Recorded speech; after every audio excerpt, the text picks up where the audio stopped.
Thank you, Ellis. When I was I believe it was my sophomore year of high school, I was invited by some friends who went to Hendersonville High School, which was kind of North Nashville, invited to a Bible study. And I started attending on Monday nights, going to this Bible study. It was at the home of a couple named Mike and Esther Cowart. Mike and Esther had three children, Mike Jr., Benji, and Jeremy. Jeremy was my age, and Jeremy and I became good friends through that. Generally, Jeremy would lead worship as a part of that Bible study, and then when Benji was home from college, he would lead worship.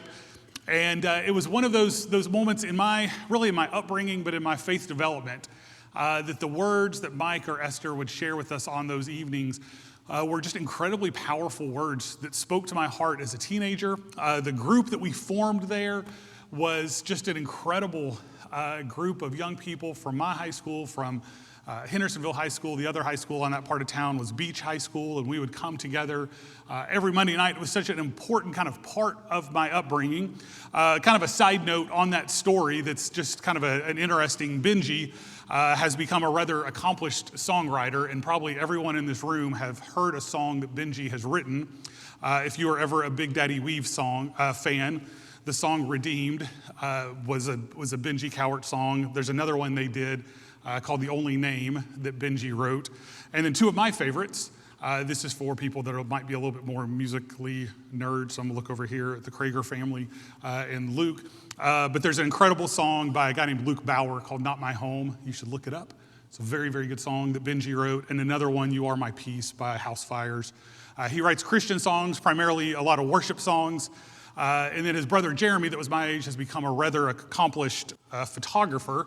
If you have ever seen a picture of Lauren Daigle, there's a pretty good chance Jeremy took that picture. He does all kinds of celebrity photography. It's just kind of crazy.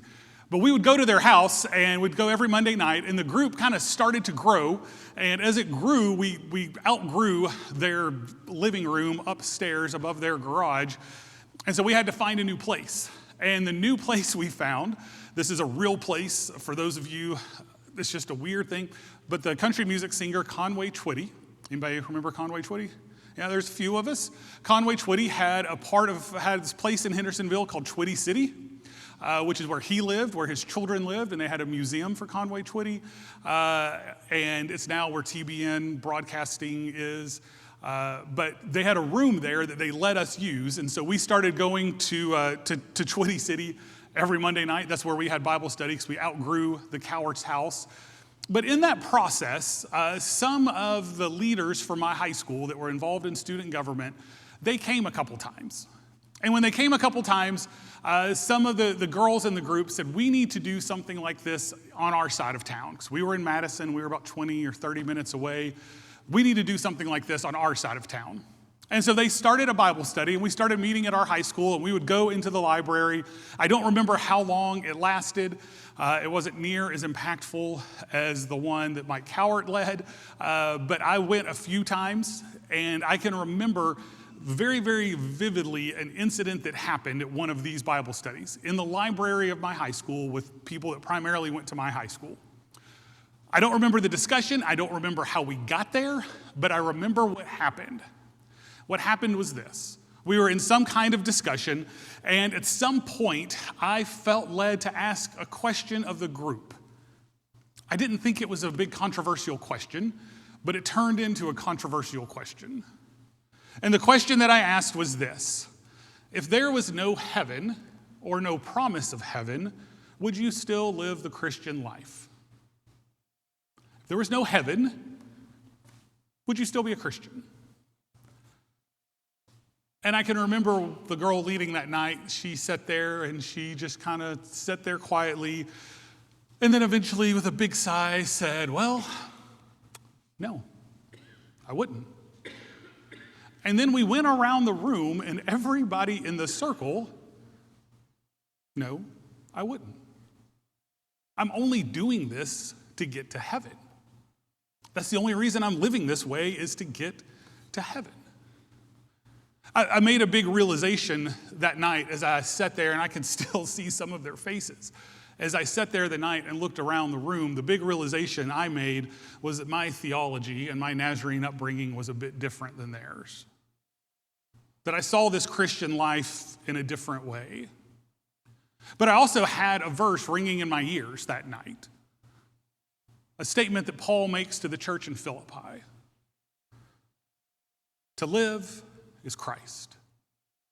To die is gain.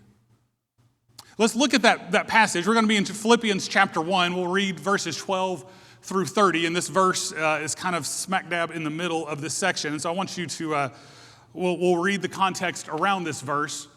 So let's read just a few of these verses.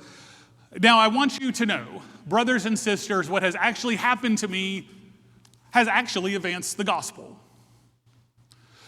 so that it has become known throughout all of the imperial guard and to everyone else that my imprisonment is because I am in Christ. Now, just kind of a little side note to make sure we set the scene. Paul is writing this from prison. He's writing it to the church in Philippi, and Paul is imprisoned, and he is a high security risk.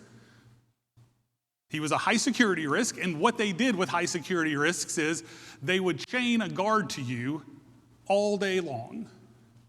Rotating in 8-hour shifts, someone would come in and they would be chained to Paul for 8 hours, and then when that 8 hours was over, they would get unchained, and the next guy would come in and he would be chained to Paul for 8 hours, and this happened 8 times 3, 24 hours, so 3 times a day, this ongoing rotation of people being chained to Paul.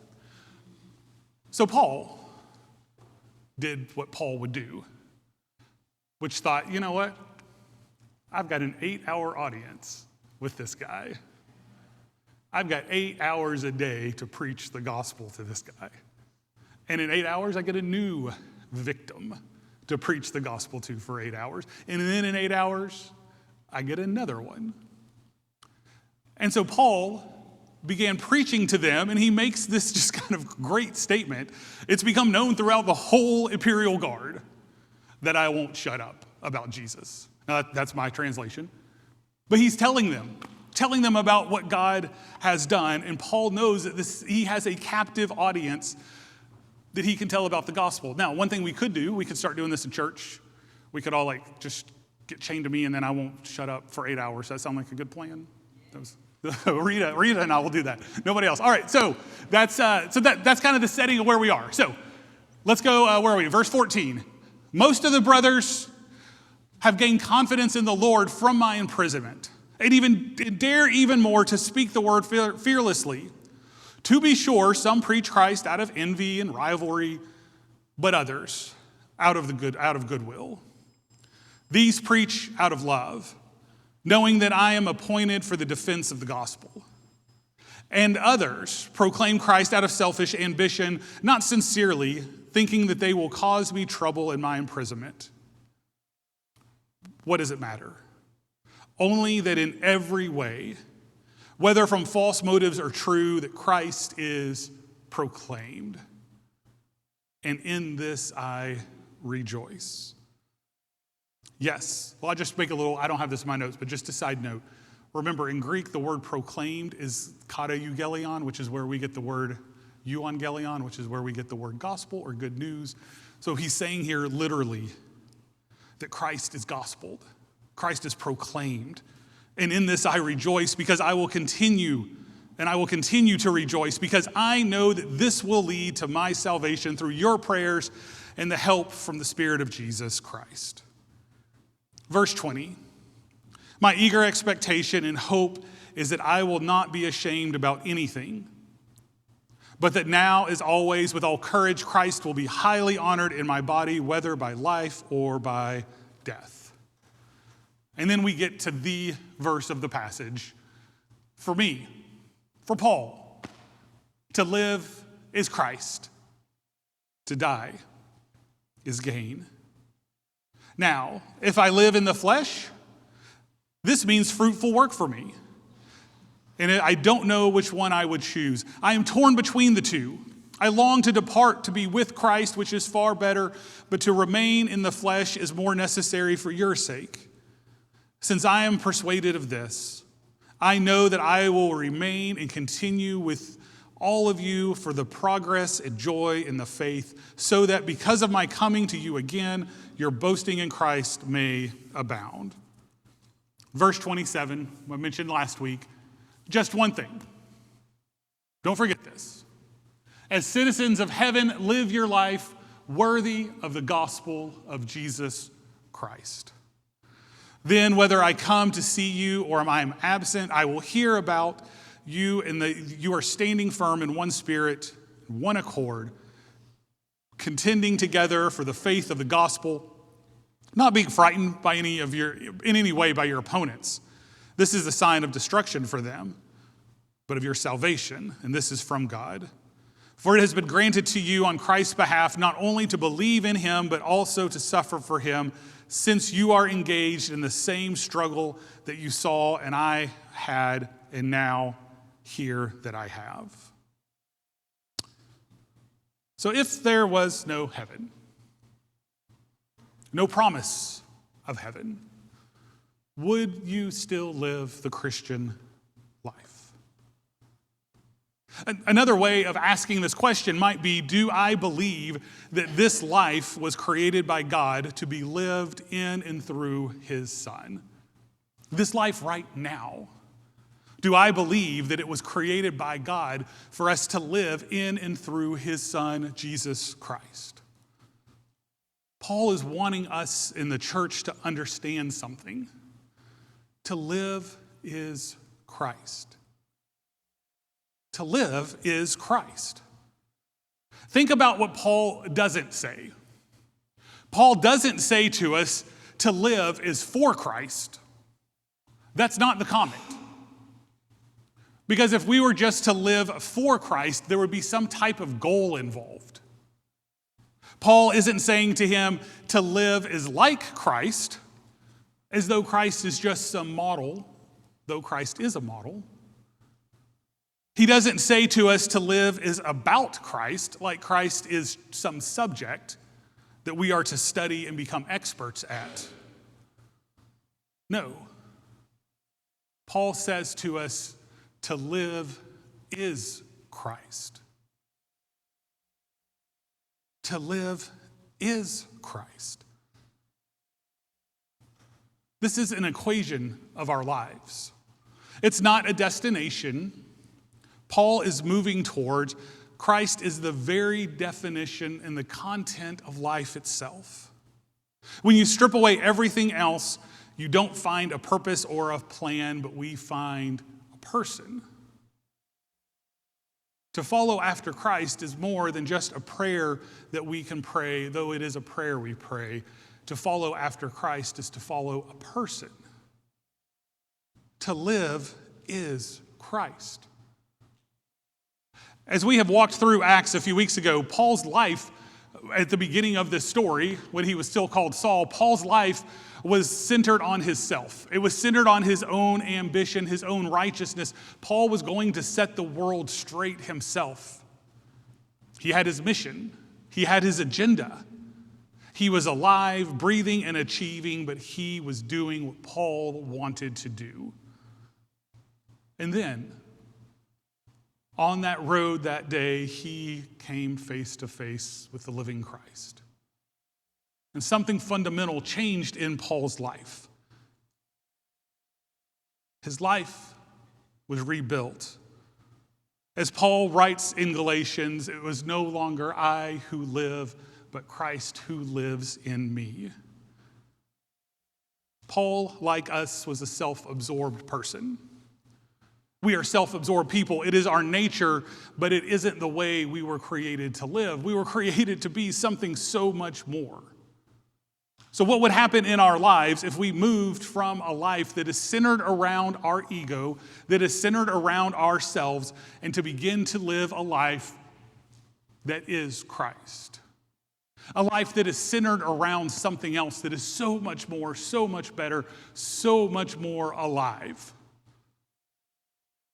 What if the central declaration of our lives is to live is Christ?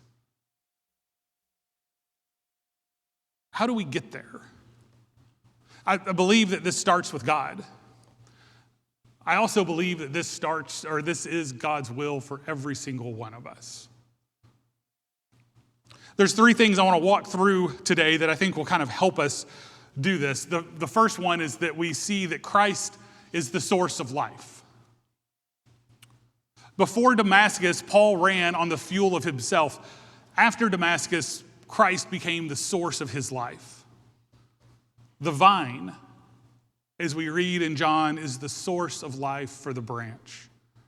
You cannot separate a branch from a vine without killing it. Paul does not simply have Christ. Christ is what Paul runs on. It's what gives him life. It is the source of his life. Secondly, Christ is the substance of life. Christ is not some compartment in Paul's life where he says, this is my Christ piece over here, and this is the rest of my life over here. That's not the way that Paul lives. It's not the life we see him.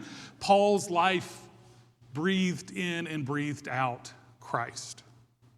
Every conversation he had with those guards, every prayer, every letter, all of it was about Christ. It was everything that he had. Paul wanted his body to be the sign to the world around him that Christ is to be glorified. Life was a stage. Christ is the drama. And the purpose of Paul's existence is not himself, but to ensure that he is pointing others towards Christ. Third, Christ is the fulfillment of life. Paul's not clinging to life because life offers pleasures that Christ cannot match. He's not afraid of death because death would take something Christ cannot replace. He values life because that is where he is experiencing Christ. But Paul also values death because he knows in death he will experience Christ. Whether he is alive or whether he has died, it's Christ. Christ is life. To die is gain. To live is Christ. Paul has found that what every human heart is searching for, as St. Augustine in the opening of his incredible book, Confessions, our heart is restless until it rests in thee. To live is Christ because Christ is the answer to the deepest questions of life, questions that some of us have never answered. So let me kind of pull all this together. If you journal on Sunday mornings, or you have some kind of notebook, or you have a piece of paper, I think there's something worth doing. And if you don't, it might be worth you sitting down and doing it later this afternoon after your nap. But to write at the top of the page, or to write down this simple statement: why do I want to go on living? Why do I want to go on living? Now, for most of us, we have some really good answers. I want to go on living for my children. I want to see them grow up. I want to see the man or woman they become. I want to be a part of their families. My work, I still have things that I want to do. I have goals that I want to accomplish. My relationships, my spouse, my family, my friends. My goals, I still have things in life that I want to accomplish. My dreams, I still have things that I want to do, places I want to go. All of these are good answers. None of these are wrong answers.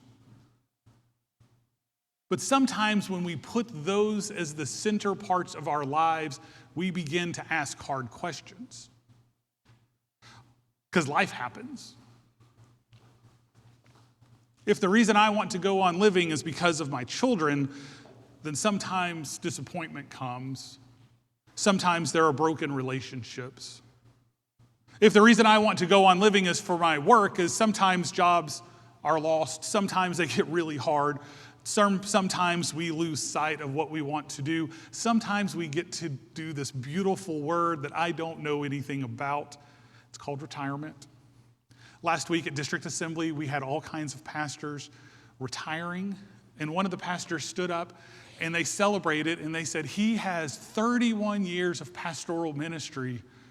And I'm like, man, that's a long time. And then I start doing the math and I was like, I'm at 27. You mean I could be done in 4? Like, is that an option? Like, that's really soon. Like, that would be incredible. I don't think it's going to happen in 4. But sometimes our jobs end. Sometimes we do, there's a rumor that you get to retire. I don't know if that's going to happen, but that does happen. That in relationships change. There are broken relationships. People move away. Life shifts. Relationships shift. That's part of life. Sometimes that's over good things. Sometimes that can be over bad things. But if my purpose of my life is for my goals, we know that sometimes goals aren't achieved. Sometimes where we think we were going to be at a certain age, sometimes that doesn't always happen. And we realize that the goals are not what make us whole. Sometimes we have dreams. And the sad part is dreams die. Sometimes we don't end up where we thought we would. Sometimes we become bitter or we hurt because we didn't accomplish what we thought we would accomplish. And worse, sometimes we get cynical. We lose sight. Every earthly reason for living is circumstance dependent. We want those things to go well, and those are all good things. But this is precisely why Paul's reason for living is so incredible. For his reason of living, even in the worst moments of our lives, we still have Christ. Even when we go through those difficult times, we still have Christ. Even in those moments of failed dreams, even in those moments of lost goals, even in those moments of broken and hurting relationships, we still have Christ. Even those moments sitting in jail, chained to a guard, we still have Christ. And Christ used Paul in that moment. Christ spoke through Paul in a mighty way in the darkest times of his life. To live is Christ. To die is gain. To live as Christ means that Christ is so completely infused and redefined Paul's life experience that there's no part of life that is without Christ. Not his suffering, not his relationships, not his ambitions, and not even his death. To live is Christ. To die, it's still Christ. Life has been hollowed out of itself and filled entirely with Christ. This is why to die is gain makes complete sense in the second half of the equation. If life equals Christ, then death equals more Christ. And this is the place where Paul wanted to live. This week, I was listening to a sermon by Darrell Johnson, who's not a surprise to most of you because I listen to Darrell Johnson about every week. But he was setting up a series. This is a sermon from 1996. He was setting up a series. If y'all think I have long series, he was setting up his series from 1996 to 2001. What he was going to be. And some people in his congregation laughed. And then in the sermon, he gets choked up because he's laughing because it's 5 years worth of sermons that he's laying out for his congregation. But he made this statement. He was introducing John's gospel. And so he went through and he said, these are Matthew's strengths, and he talked about that. These are Mark's strengths, and he talked about Mark. These are Luke's strengths, he talked about Luke. But then he got to John's gospel, and I kind of perked up because we've just finished going through John's gospel. And he said, there's something about John that stands out to me. He said, John is the gospel writer who never refers to himself as John in the gospel. And most of us probably know how John does it. John calls himself the beloved or the one whom Christ loved. And then he made this statement that I just thought was incredible. He said, for all the things that John did, for all the things that John experienced, for all of these incredible things we could say about the Apostle John, John only had one thing to say about himself: that he was one whom Jesus loved. His accomplishments, his incredible times, his stories, all of these things that he did, the only thing that mattered to John was that John, at the end of the day, could say, the only thing that matters about me is that Jesus loved me. That's it. And I thought, what an incredible statement. And I think Paul would join in from that prison to say to us, the only thing that matters is that Christ loves me. That is it. So, what do we do with this? Well, I have kind of just some things that I want y'all to think about as we wrap up on this Mother's Day. I think the first thing we start to do is that we need to be ruthlessly honest with ourselves. To take time to answer this question. Not with who you want to be, but who you actually are. To ask the question, is Christ the center of my life? Is he my life? Or is he an addition to my life? It's worth sitting with this question. Is Christ the center of my life? Or is he an addition to my life? We can't answer that question unless we are honest with ourselves. Is Christ the center of my life? Or is he an addition to my life? I think the second thing that we need to do is that we need to pray the appropriate prayer. The next step isn't a program. It's not a checklist. It's not a fill in the blank. The next piece of it is surrender. This week, to find that quiet moment, to quiet ourselves before God and to pray, God, I confess that for me to live is blank. Lord, I confess that in my life, to live is about my job. To live is about relationships. To live is about my children. To live is about my goals or my ambition. Again, all of those are okay things. But they aren't Christ. Lord, I confess that my life to live means blank. I've tried to kind of add you onto that, to tack you on as an addition, but today I'm asking you to change that equation, to make my life you. To live is Christ. So I'm asking you to do in me what you have done in Paul. To live is Christ. I think the third thing we can do is that sometimes we need to name that thing in our lives that competes with Christ. I can come up here and I can give you some abstract ideas. I can give you a couple things, and hopefully some of those things have resonated with a few of you. But what is one thing in your life that you know competes with Christ? That you actually know this is something that pulls me away from Christ? That when I get up in the mornings, these are the things that I'm thinking about that aren't Christ. That means that I have to think about something other than coffee in the morning and think about Christ. What are the things that when I wake up, what are the things that draw me? What is the center of my life? A career? Comfort? For some of us, it could be fear has become the center of our lives. Our families, our reputation. What is that specific thing, and do we bring it to God? And to say, God, this is where I've put my life. Here's my life.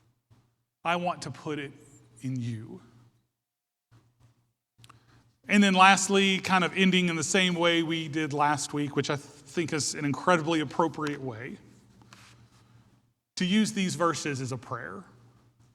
Last week, I challenged you to use verses 9 through 11, and I pray this, that your love will keep growing in the knowledge and every kind of discernment, so that you may approve the things that are superior and pure and blameless in the day of Christ, filled with the fruit of righteousness that comes through Jesus Christ to the glory and praise of God. That's what I read to you last week. So this week, I think we could continue that prayer, to pray these words. Verse 20 says, "My eager expectation and hope is that I will not be ashamed about anything, but that now, as always, with all courage, Christ will be highly honored in my body, whether by life or by death. For me to live is Christ, and to die is gain."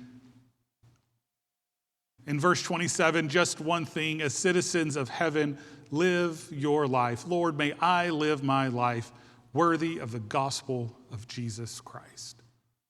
Wherever I find myself, wherever I am, would I find my life worthy of your gospel? To live is Christ. I know a little incident that happened to me in high school seems kind of silly. And I can guarantee you that if the few people that I can remember were in that room and I can remember their answer that evening, if I called them today and asked them, they would have no recollection of it. But the question is there. Do I believe that following Christ right here on this earth is worth this life? And my answer is absolutely. That following Jesus Christ in this life, living out his life, his peace, living out his grace in our world, living out his love in our world is a better way to live. And Paul would say, because that life is Christ. We are called to live that out. My hope and my prayer is that we hear these words and we take that opportunity to look at our own lives and to ask the question, what am I living for?